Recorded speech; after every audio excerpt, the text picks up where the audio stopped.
Broadcasting live from the Wellness Wonderland, you're listening to the Wellness Wonderland Radio. I'm Katie, and each week I chat with the most inspirational people on the planet on how to stay inspired in all areas of life. As you listen, feel free to tweet at me at Katie Dalebout or use the hashtag Wellness Wonderland. I'd love to hear your aha moments. So grab your headphones and listen on the go, or cuddle up with a notebook as we dive in deep with authentic conversations right here in Wonderland. Welcome back, everyone, to the Wellness Wonderland Radio. I am super excited that holistic nutritionist, speaker, TV personality, and author Joy McCarthy is in Wonderland today. She is the joy behind Joyous Health, an amazing resource of inspirational recipes, lifestyle tips, videos, and more to help you live your most joyous life.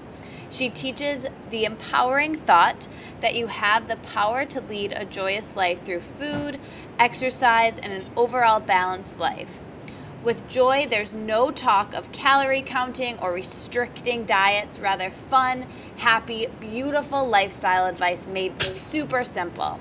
She's a really cool lady, and I'm so excited to get to know her today. So thank you so much for taking the time to chat with me, Joy. Thank you for having me on. Thank you for the amazing intro. Yeah, of course. Well, let's jump right in. I really want to know and hear a little bit about your journey to Joyous Health, your journey to health and wellness. And as you know, the name of my podcast and my blog is The Wellness Wonderland, and you live in your own version of The Wellness Wonderland. But I'd love to know your journey to getting there. Did you grow up with health, or is this something that you found for yourself?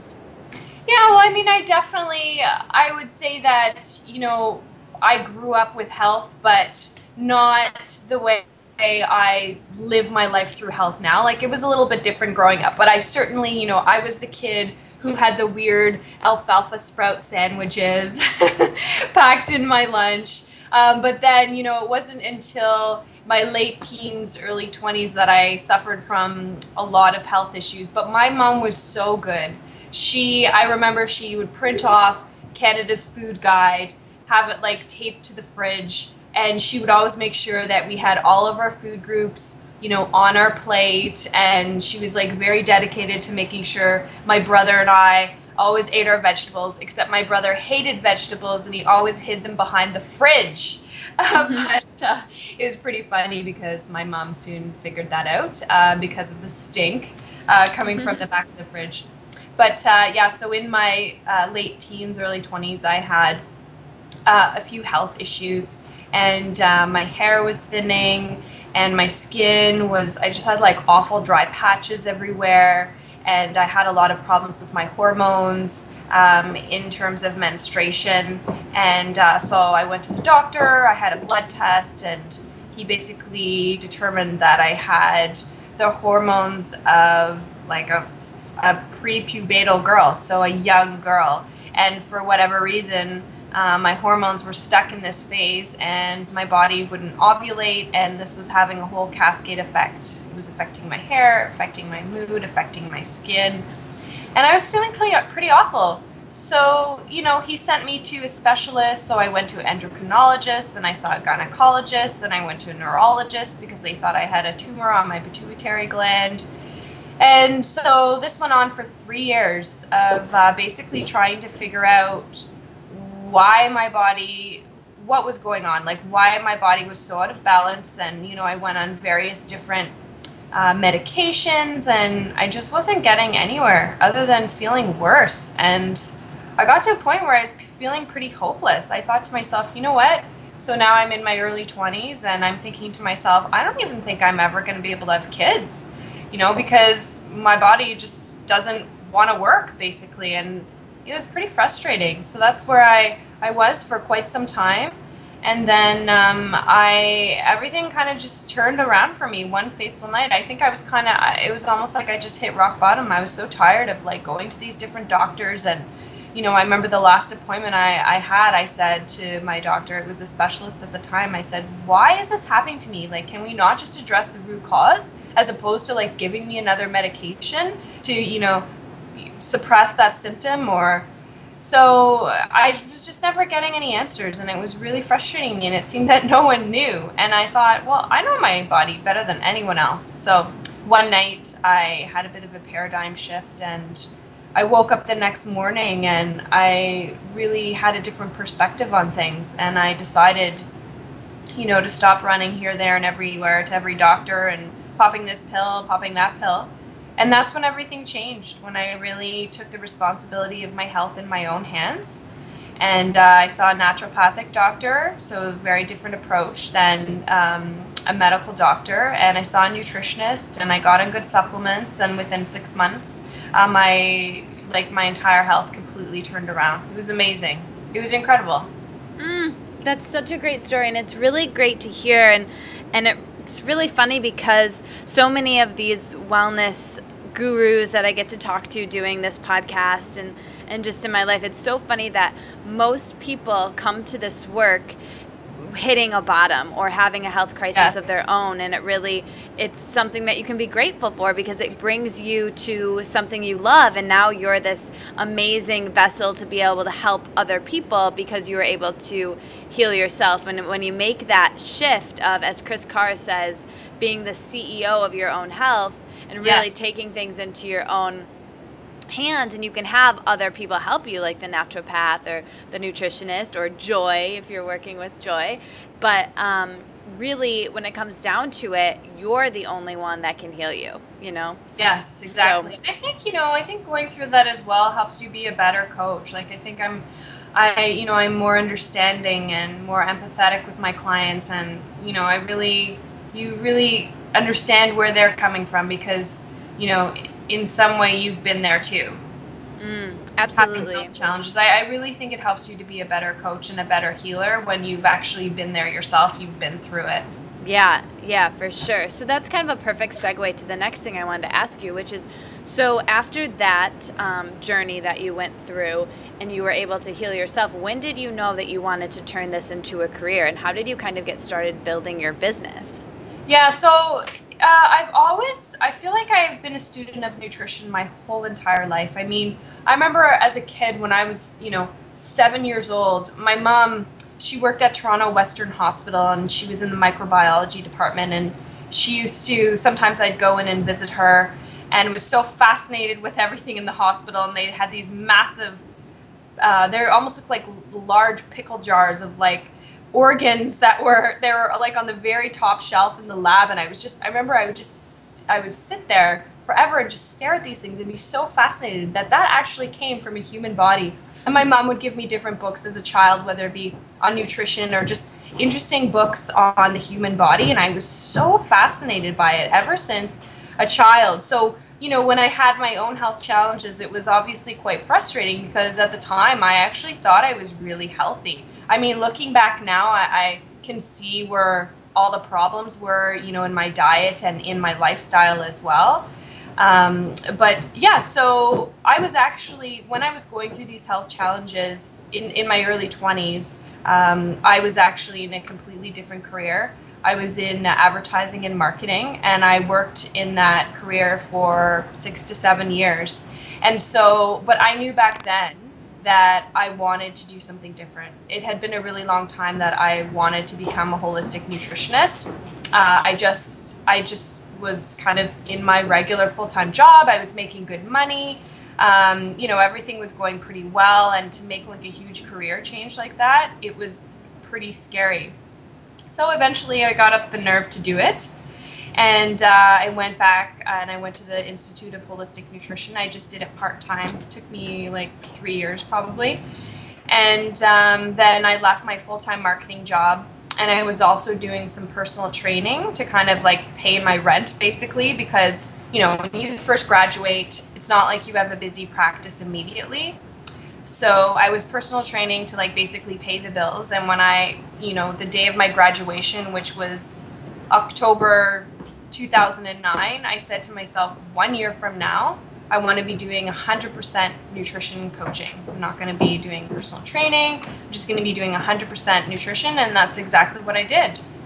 That's amazing. Kind of how I got to where I was, and I loved my experience in school. And, you know, I investigated other options as well, going down sort of a more dietetic route. And it did not resonate with me. I mean, even though growing up as a child, my mom was, you know, into Canada's Food Guide, you know, as an adult, following those recommendations, they didn't resonate with me. It just didn't make sense to me to be, you know, drinking milk when I knew that dairy made me feel awful. And I just knew that I didn't want to be recommending my clients follow Canada's Food Guide either. So that's why I decided to go the holistic nutrition route. And, you know, it's not just about what you eat. It's also so much of it is your lifestyle. You know, it wasn't when I was going through my healing journey, it wasn't, you know, just my diet that I changed. It was so many other things as well. You know, there was lifestyle factors too. So so I've been doing this since 2009 and I absolutely love it. That's amazing. So what would you say are some things that really have helped when building your business and finding clients and being the entrepreneur that you are and getting started from that year deadline that you kind of gave yourself, and now you're doing so many wonderful TV appearances and doing so much stuff? What would you say really took things to the next level for you? Well, I think just being really motivated. I'm a very motivated and ambitious person. And like I said, when I graduated from IHN, I said to myself, I'm going to be doing this full time in a year. There's nothing, no other source of income I'm going to rely on. This is what I'm meant to do. And I was really motivated, and I've always been motivated, and I don't want to rely on anyone else but myself. And I think that's you know, been a very important factor in my success, is that I've worked really hard to get where I'm at, and it hasn't come overnight. You know, I've been doing this since 2009. It's not that long, but at the same time, you know, I didn't have my first TV appearance until the end of 2010, but that only happened because I went after it and I asked for it. So I really think that having a strong social media presence is the way you market yourself nowadays. I know when I went to school, all I learned about was like print, TV advertising, or general advertising. Well, the average nutritionist can't afford to buy a TV campaign. So I feel for, you know, nowadays for the average entrepreneur, there's so many other ways to market yourself. And I think social media was a great opportunity for me to share my voice and establish myself as an influencer and a leader in nutrition, and really help to educate people and to inspire people. So, you know, when I first started out, I was actually getting clients through Twitter and through various social media outlets. So that was just, you know, marketing myself was really, really key. Making relationships with other practitioners who could potentially refer to me, and then just being authentic in what you're doing. Just really following, you know, this has always been a dream of mine to do this, to help, you know, other people feel their absolute best, you know, reach joyous health. So yeah, that's kind of how I got to where I am. But, you know, when I look back, because I teach a course at IHN that's just about social media, and I always share with people my timeline, and it's always interesting going back, because it's like this big puzzle piece. I can see how, you know, everything kind of built on top of each other. You know, it wasn't just all of a sudden I had all these great opportunities. I can look back and see, okay, yeah, that makes sense. That's why that opportunity came along, and that's why that opportunity came along, because I went after that one, I made that relationship. So yeah. That's amazing. So you're in Canada, and I would love to know some differences, or if you see any, between Canadians and the U.S. with where people are with their mindset on health and nutrition and lifestyle. Do you think there are any differences or similarities there? I think there's a lot of similarities. I think that, you know, holistic nutrition and healthy living is, you know, some would like to say that it's trendy, but I don't think it's trendy at all. I think that it's a movement. I think that, you know, there's trends that people they're taking a different approach to their health and well-being, and they're realizing that they need to take responsibility for their own health and well-being, and that, you know, food is a powerful tool. Food can, you know, be your poison or be your medicine, and I feel that a lot of people are coming to that realization.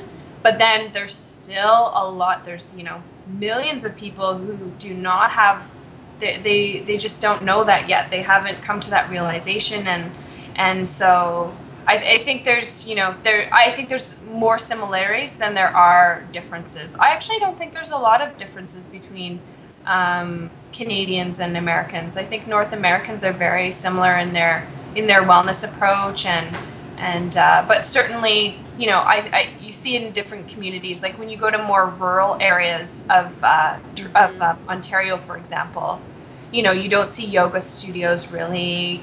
You're more hard pressed to find a health food store. So I think it's not as available in smaller towns, but I think that's changing.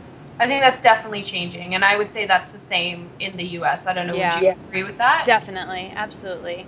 And I'm hoping that, there'll be more options at gas stations and at, 7-Eleven or at different places where this will just be the norm and make life just easier so you don't have to plan as much. Yeah, well, and I always find that amazing so for my honeymoon, I was in, my husband and I went to Italy. Congratulations, by the way. Your wedding was beautiful. I saw on Instagram. Thank you so much. But I'm always amazed. So we go to Europe usually in the summer, and we usually go every year because Walker's dad lives in Austria, so we go to visit his dad. So I'm always amazed when we're, going on road trips through Europe, how you go to a gas station and you can get a fresh salad. You can get fresh food. Wow. And it's like gas station food over there is totally different than it is here. And that's just the norm over there. They've always been eating fresh, whole food. It's over here in North America that, there's just so much junk available to people, so much processed food that I think a lot of families, just don't know. They just don't know how to eat healthy. So that's what I'm hoping to do, is, especially with my book, Joyous Health, Eat and Live Well Without Dieting, I'm really hoping that, the average person who is not eating chia seeds or has no idea what things like quinoa are, I'm hoping that they pick up my book and they realize how easy it is to eat healthy, that there's so many things in your regular grocery store that you can buy and you can make healthy food, and that it is in fact cheaper than fast food. Yeah. Meal for 4 people, for a family of 4, far cheaper than actually going to a fast food restaurant. But a lot of people don't realize that. Right, and it can taste good too, and your book is amazing. We will have all the links to all of that below so everyone can pick it up because it is so wonderful. Oh, thank you so much. So good. Yeah, my hope is that I really hope that I inspire people just by, they make my recipes and they're like, oh wow, healthy food does taste good. It's not like, all you have to eat are salads and rabbit food, because I think, sometimes we can get in sort of our nutrition bubble or our wellness bubble, and we think that, because I don't know about yourself, but, a lot of my friends are nutritionists. A lot of my friends, are into health and wellness. And sometimes you get in that bubble and think that everybody is that way, but it's not the case, because people are just not aware. So my hope is that I can inspire and educate more people to realize that healthy food can and should be absolutely delicious.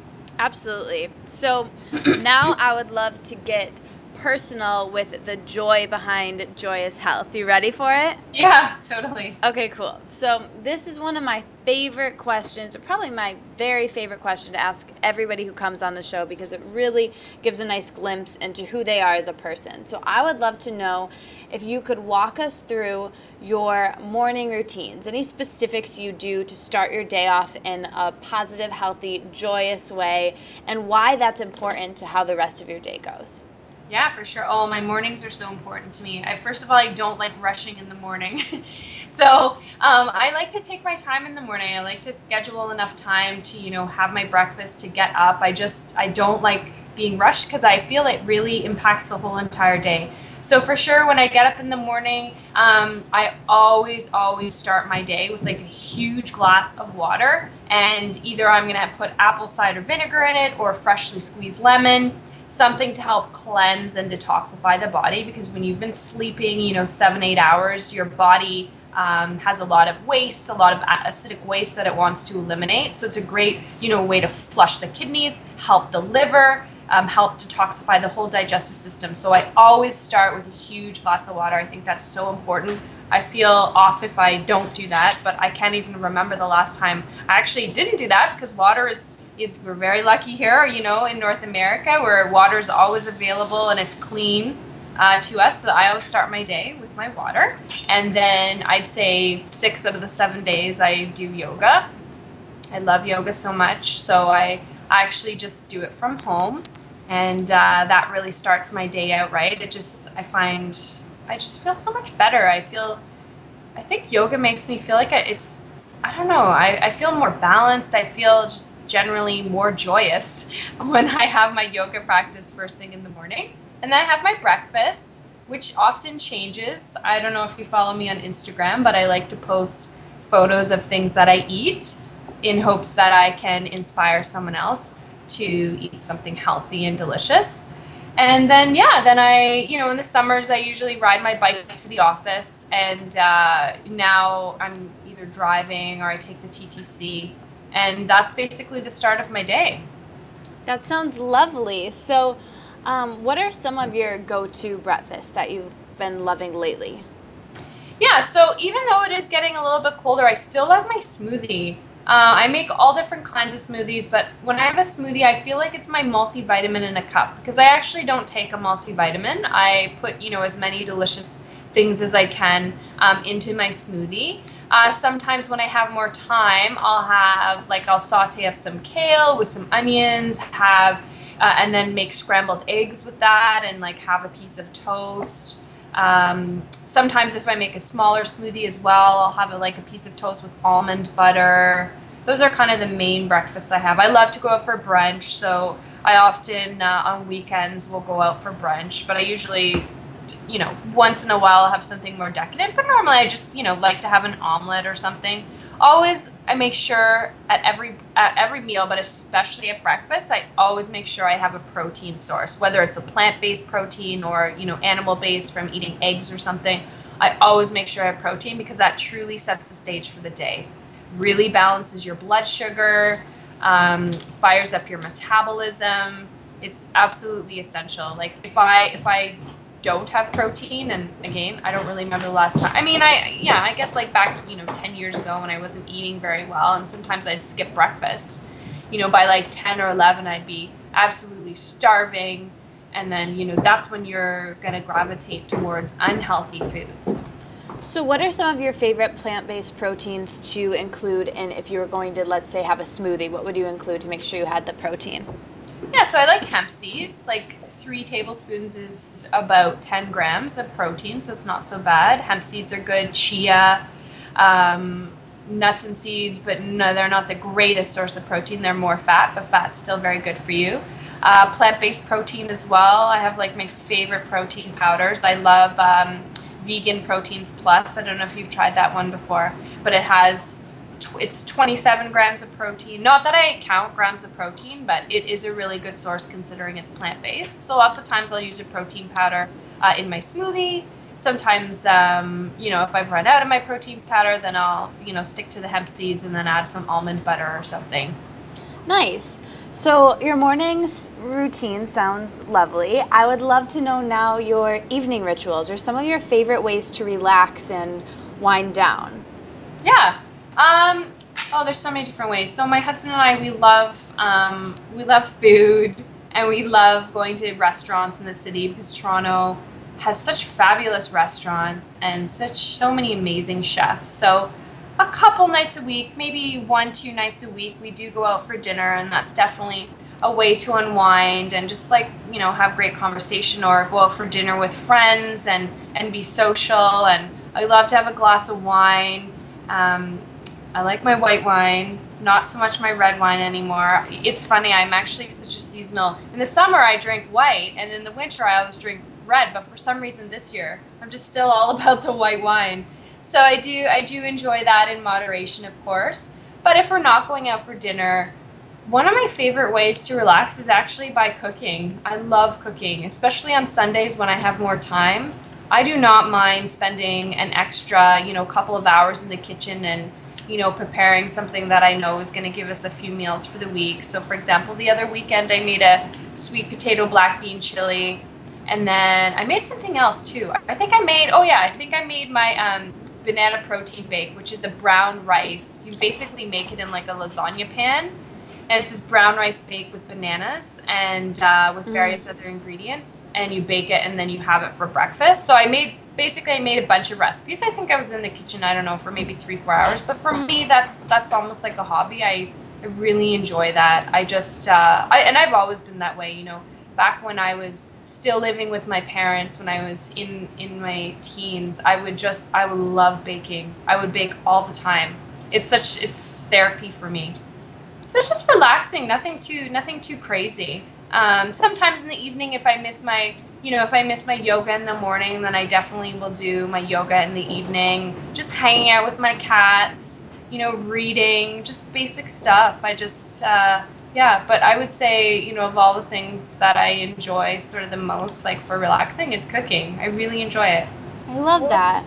So speaking of food, I would love to know, how much do you plan your days when it comes to what you're going to eat? Or I'm sure every day is kind of different for you, so do you just kind of see what comes up? Do you eat at certain times every single day, or just kind of listen to your body? Yeah, and that's one thing I always tell my clients is, you know, don't eat by the clock, listen to your body. So I really eat when I'm hungry. So, you know, there's lots of times if I eat breakfast a touch later, then, you know, I'm not having lunch right at noon. You know, lots of times I'm having lunch later. You know, sometimes I'm having lunch at 2 o'clock, and then that means I'm not having dinner till a touch later. So I really just listen to my body. As for planning things out, I don't, you know, so with my clients, lots of times I recommend that my clients plan out their meals, because most people just have, you know, a lot of clients that I see are really just not sure what to eat. So I think for some people it is good to have a meal plan in place. But for myself personally, just because I've been doing this for so long, I know when I go grocery shopping, that's almost like when I do my meal planning. So I always go grocery shopping once a week, sometimes more often than that. But, you know, there's so many great stores even just around my office. But so when I go do my grocery shopping once a week, I definitely have in mind the things I want to eat for the following week. So even though I may not write it down, I definitely have some sort of sense. You know, I always want to make sure that I include a protein at dinner, whether it's plant-based or not. So I'm thinking ahead of, okay, well, what do I need to buy? I can freeze that. And so that's when I mainly do my planning. But I have a sense as well, like when, for example, if I'm really hungry, when I get home from the office and I don't have a ton of food in my house, which doesn't happen that often because I'm usually pretty organized with grocery shopping, then, you know, I always make sure that I have things like frozen veggies on hand so I can whip up a really fast stir fry.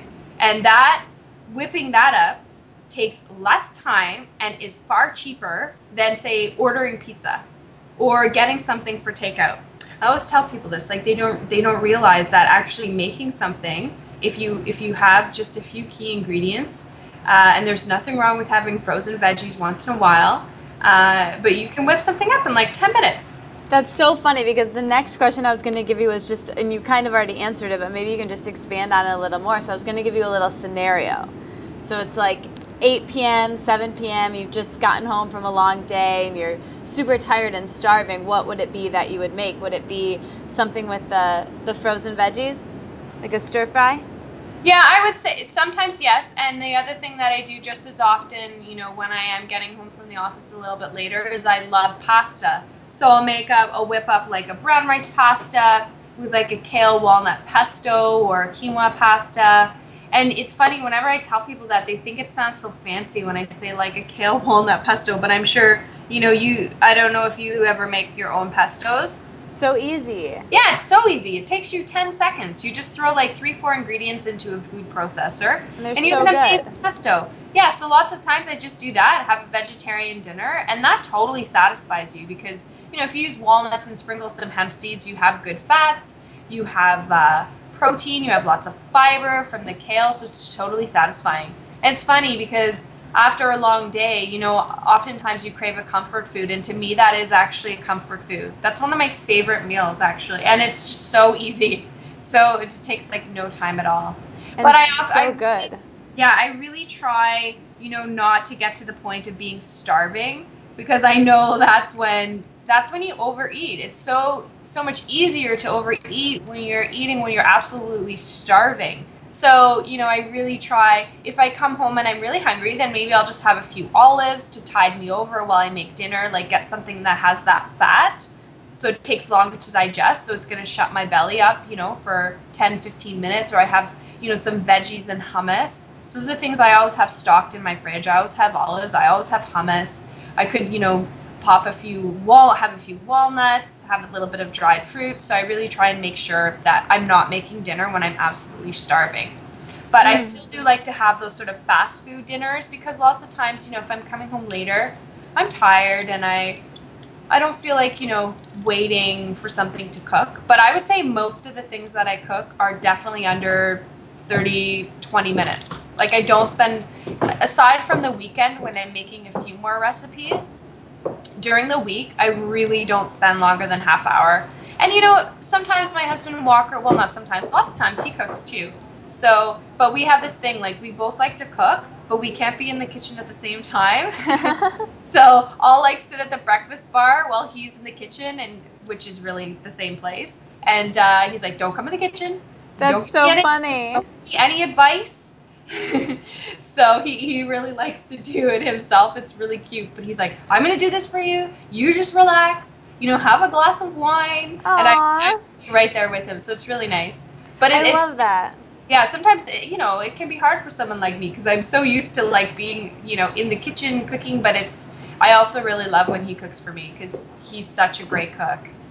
Oh, I love that. Not too many cooks in the kitchen. You guys sound so much fun. I want to come over and go out to dinner and drink wine and cook with you. Yeah, exactly. He makes the best Brussels sprouts. Ooh. Who don't like Brussels sprouts, so like they have visions of when they were a kid and their grandmother would cook the Brussels sprouts for 2 hours and they smell like stinky feet.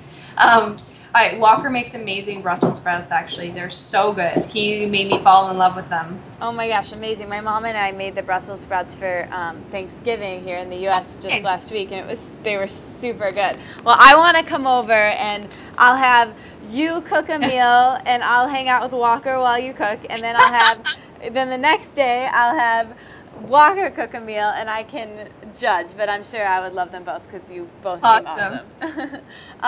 He doesn't like to use any recipes whatsoever. He just goes by feel. That's so cool. That's awesome. So now I want to wrap with some quick fire questions, but the last big question I have for you is, what are you most excited about in your life right now, and what are you doing that you're afraid of but you're doing anyways, and how are you pushing yourself? So what am I doing that I'm most excited about? Well, I'm most excited. I got a copy of my book last night, so it's the first time I've seen my book in the flesh. So I'm most excited about that, because it comes out January 7th in Canada. Yay! Yeah, and then it comes out in May in the U.S. So excited! Yeah, when I got it, I was shedding a few tears of joy. It was just so... Congratulations! Yeah, thank you so much. It's such I just feel so excited about it. And I'm really excited about 2014, because I'll be, doing lots of talks and going on book tours and doing a ton of stuff to help get more joyous health in people's lives. And sorry, you said, what am I most scared about? Yeah, what is something that you're afraid of but you're doing anyways? What is something I'm afraid of that I'm doing anyways? Well, I would say I used to have a massive fear of public speaking. Oh, wow. And, no way. Yeah, it was actually like a paralyzing fear. No way. It's kind of funny, because now that I do it so often, it feels very comfortable for me, and I feel very excited when I'm going to be speaking, and it really energizes me, and I love it so much. But once in a while, I still get nervous, and actually a couple of weeks ago there was a massive accident on the highway, and I was late for a workshop that I was teaching, which was so embarrassing, because I hate being late. Like, whenever I'm teaching a workshop, I'm always going to be there super early to get organized. And so anyhow, I walked in, I don't know, 20, 25 minutes late, and I had like 90 people sitting there all staring at me. And it was the first time in a really long time I felt really nervous. And I'm like, okay, just push through this. You don't need to excuse yourself and go to the washroom. You can do this. So it was almost good though, because it was like a little check-in. You know, it's been a while since I felt nervous. And, you know, all these people were sitting there waiting for me, and I felt so terrible that I was so late, but there was nothing I could do about it. And then it was funny, as I'm going through my presentation, I'm reading it. So I have like a PowerPoint up, of course, and like this huge screen. And it's like gobbledygook what I'm reading. I'm like, this makes no sense. And then after, you know, about like 10, 15 minutes, my brain and my mouth started to connect. And anyhow, that was a little bit of a frightening experience, but in a way, when I look back, I can kind of chuckle, because I'm like, yeah, that's good for me. It's good to be nervous. Yeah, that you could. It's awesome that you were able to find the lesson in that. Yeah, and then I actually, airing today, I'm going to be on the Stephen and Chris show. I'm not sure if you're familiar with that show. I know it does air in the U.S., but we filmed that last week, and I was a little bit nervous. But, you know, I think nervousness is good. I always tell my students, who I teach at the Institute of Holistic Nutrition, if you can take that nervousness and translate that into excitement, then you're on a good path. It's good to be nervous because it means that you really care. And then translate that extra energy you have from the nervousness, translate that into your excitement for something, and you'll always be successful. And people, you know, people want you to do well. When someone comes to hear you speak, they want you to be engaging and interesting. They want you to do well. So I think that can kind of help take away the nerves. Yes, such good advice. That's a tweetable. I love that. So, okay, let's wrap with some quickfire questions. So just say like the first thing that comes to your mind. You ready? Okay, yeah. Okay, favorite color? Red.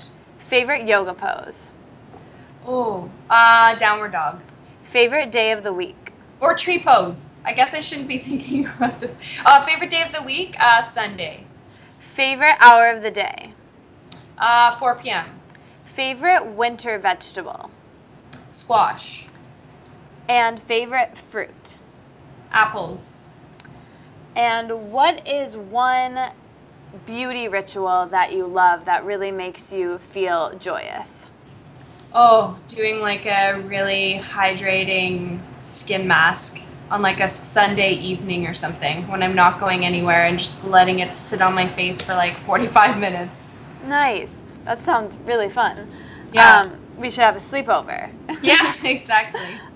What is one health misconception you're constantly clearing up for people? That people should be eating low fat. I'm still talking about that. I mean, low fat, people were low fat phobes in the 90s, and it still continues today. Absolutely. Very, very outdated. Yes. But people still or they think saturated fat is bad. You know, they think, oh, coconut oil has saturated fat. It must be bad for me. So I enjoy when people ask me those questions, because it's an opportunity to educate someone, and then hopefully get them eating things like coconut oil and other good fats like avocados and nuts and seeds. So I see it as an opportunity. For sure. What about, you talked about your face mask for your skin, but what's your favorite skin healing food? What's my favorite skin feeling food? Avocado. Because avocado is it's like the most buttery fruit. And when you moisturize your body from the inside, this is reflected on your outside. Nice. What's your favorite on-the-go snack? On-the-go snack? Apples and nuts. Like nice. If I'm sitting at my desk, I have like a little jar of almond butter in my fridge, and I like to have some almond butter with apples, with sliced apple. So good. It's like my favorite thing ever. Yeah, it's so easy. What's the best meal you've had recently? The best meal I had was at a really great restaurant. It was just last week, actually. It's called Notte Bene, and the food there is just out of this world. The chef's amazing. Such attention to detail and such great service. It was really, really fantastic. Nice. I love raw food too. There's so many great opportunities in the city to eat raw food, and incredibly delicious. You're making me want to take a trip to Toronto. I used to come all the time as a kid, and now I really want to come back. Yeah. You must come back. There's lots of great places to Yeah, it sounds amazing. So what's one superhero power that you would, if you could have it for one day, what would it be? Superhero power? Superhero power? What would that be? I don't know, probably something like flying. Then I'd be able to go and visit my parents so much faster. Or visit family members faster. That'd be a pretty cool superpower to have. For sure, for sure. What is your favorite part of being an entrepreneur and how you've set up your life? My favorite part of being an entrepreneur is that I'm in charge of my schedule. I don't have a boss. I can take vacations when I want. I am just 100% responsible for my own income. Yeah, so many things. I guess I named a few more than just one. But I love that. What is your favorite movie? Oh, my favorite movie. Either The Wizard of Oz or Love Actually. Oh, I love Love Actually. They're both, those are both so good. I love all like the warm, fuzzy movies. Me too. I don't know. I'm not a huge fan of like watching movies where you just feel awful and depressed and dreadful.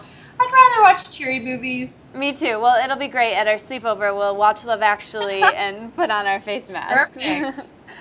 What's your favorite book? My favorite book? Well, I've been working through Michael Pollan's Cooked. Usually, right now, it's more sort of around nutrition. But anything that Michael Pollan has written, it inspires me so much. I love reading books that just inspire me to write.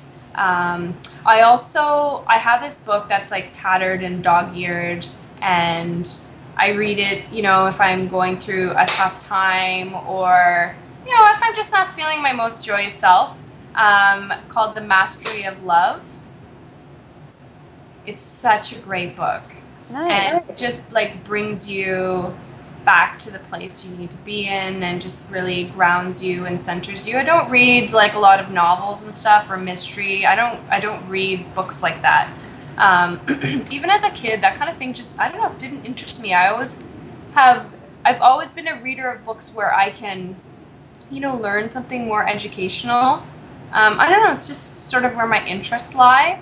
But, maybe it would be good for me to totally disconnect and read something different now that I'm talking about it. Yeah, I get really stuck in reading a lot of nonfiction, and just because I like it so much. Yeah. And like learning. Okay, now just a few questions. So, almond milk or coconut milk? Oh, it depends on what I'm making. I say coconut. I'm on a bit of a coconut milk kick right now. Nice. Smoothie or juice? Juice. Avocado or tahini? Avocado for sure. Lemon or lime? Lemons. Hemp seeds or chia seeds? Hemp. Nice. Well, okay, my final question before you leave Wonderland is, as you know, the name of this is the Wellness Wonderland, and you are Joyous Health. So I think they're very similar, but I would love to know, what does living in a wellness wonderland mean to you? Living in a wellness wonderland means having balance and having fun. Having balance means having fun, and it's not just about what you eat that's going to make you healthy. It's also about all the other pieces of the pie that make you happy and healthy. Your relationships, how much you socialize with friends, how much downtime you take for yourself, how much you exercise. So I think all of those are, what make you have a truly holistic, healthy, and joyous life, having balance. And, it's easy to get off balance, and I'm not saying that I always have this perfectly balanced, joyous life, because that's not true. But certainly when I find myself getting out of balance, I always bring myself back into balance. Or I have people in my life that help bring me back into balance as well, and I think that's really important. Not to isolate yourself. It's good to surround yourself with positive people who inspire you and who also challenge you too. Amazing. Thank you so much, Joy, for being here, and thank you so much, everyone, for listening. We will have all the links to Joy and all of her amazing work and videos and such below. Thank you, Joy. Thank you. Bye. Bye-bye. Bye, everyone. Thanks for listening. You made it all the way to the end. I'll be back next week, but until then, let's stay inspired and keep this conversation going. So tweet at me at Katie Dalebout and our guest with your aha moments from this conversation. And like the Wellness Wonderland on Facebook, so we can all hang out there and discuss how inspired we are and how we'll apply it in our daily lives. And never miss another episode or post from me by signing up for email updates on thewellnesswonderland.com. See you back in Wonderland.